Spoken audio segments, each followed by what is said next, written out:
यूं तो हर एक को कभी न कभी एक आध छींक आ ही जाती है, लेकिन अगर कभी अचानक छींकें आना शुरू हो और रुकने का नाम न ले तो तबीयत को बहुत नागवार गुजरता है।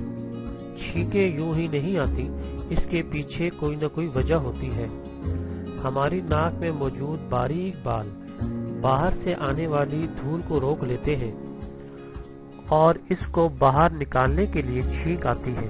अगर आपको अचानक छींकें शुरू हो जाएं, तो आप इसकी वजह जानना जरूर चाहेंगे।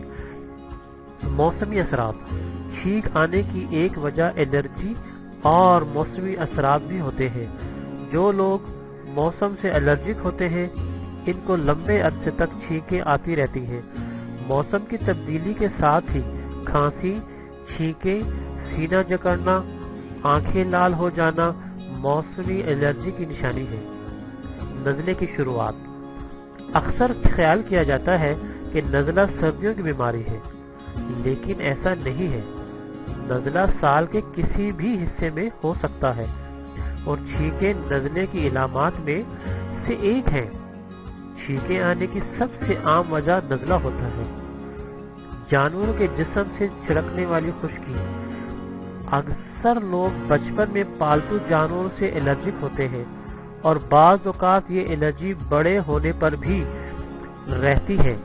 ये एलर्जी जानवरों के जिस्म से झड़ने वाली एक तरह की खुश्की से होती है, जिसकी एलर्जी से छींकों का दौरा पड़ जाता है। अगर आपको ये छींकें अपने पालतू जानवरों के कमरे में शुरू होती है, तो इसका मतलब है कि आपको इससे एलर्जी हो रही है, जिसको दूर करने के लिए डॉक्टर का मशवरा जरूरी है।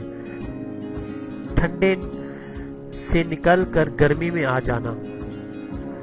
दर्जा हरारत में बहुत ज्यादा तब्दीली भी छींकों का बाइस बनती है। अक्सर बाहर निकलने पर छींकें शुरू हो जाती है, तो ये किसी एलर्जी की वजह से हो सकती है। लेकिन अगर ये छींकें 1 या 2 मिनट बाद रुक जाएं, तो इसकी वजह ठंड से गर्म मौसम की तब्दीली हो सकती है। ऐसा खास तौर पर उस वक्त होता है जब आप एयर कंडीशन कमरे से बाहर गर्मी में आ जाएं। सिगरेट का धुआं। सिगरेट का धुआं भी नाक में सोजिश पैदा करके छींकों का बाइस बनता है। अगर आप मुस्तकिल तौर पर अपने कमरे या किसी जगह पर हो जहां सिगरेट पी जा रही हो, तो इसका धुआं आपको एलर्जिक कर सकता है। मसालों से एलर्जी होना। अगर आपको किचन में या कुछ खाते हुए मुस्तकिल छींकें आती है, तो इसका मतलब है कि किसी मसाले की वजह से आपकी नाक में सोजिश हो रही है। बाज़ औक़ात बहुत ज्यादा मसालेदार खाना खाकर भी छींकें शुरू हो जाती हैं। अगर आपको ज्यादा अरसे तक मुस्तकिल छींकें आती रही, तो इसकी वजह जानने के लिए एलर्जिस्ट से राब्ता करें, ताकि वो इससे मुतालिक टेस्ट करके सही वजह बता सके। अपनी छींकों की वजह जानने के बाद ही आप उनसे निजात पा सकते हैं।